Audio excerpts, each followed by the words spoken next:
do you think there is space for a homegrown solution as alluded to by Governor Cabral?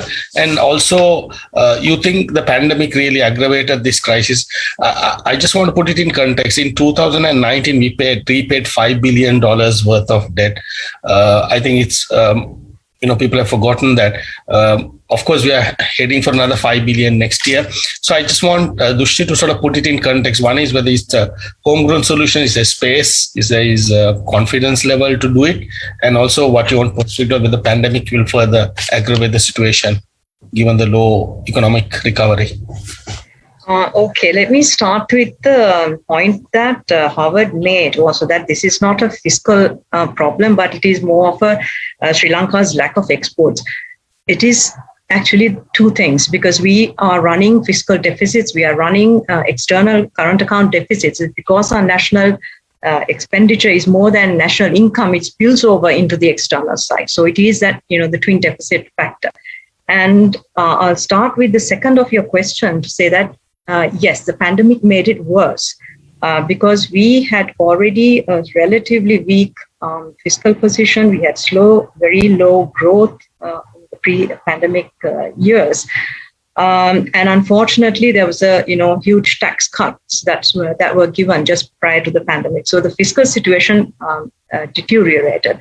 And because of the, Sri Lanka lost access to financial markets, then we had to depend on domestic financing, and all of these things had knock-on impacts on the currency. And now we are seeing that our debt in local currency, the value of our debt is actually expanding quite sharply.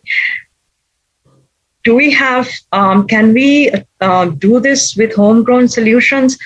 Shanta made an interesting point about, debt restructuring. It's not as easy as that.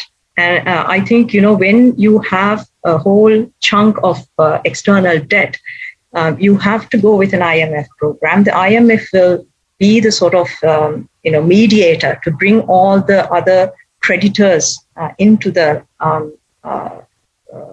play.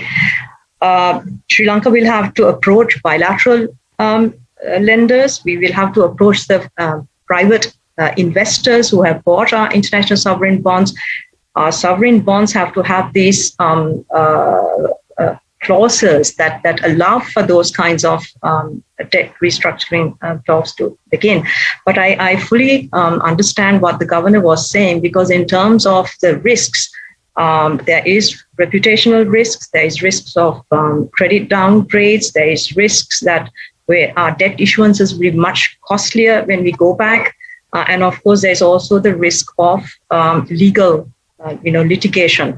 So trying to avoid a debt default, I think, is absolutely critical for Sri Lanka, because we have pending foreign debt payments to be made for the next 5-6 years.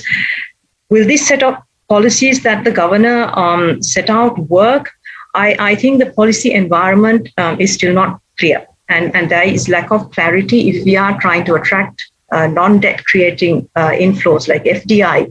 Will investors look at Sri Lanka positively if we have controls on capitals, if we have curbs on imports, etc.? So, and tourism will take some time to recover. We have to come back to setting some kind of expectations on the fiscal front. I think it has to start there. And then we can defend our sovereign credit ratings and open the path to go back to capital markets. Okay. Thanks, Dushni.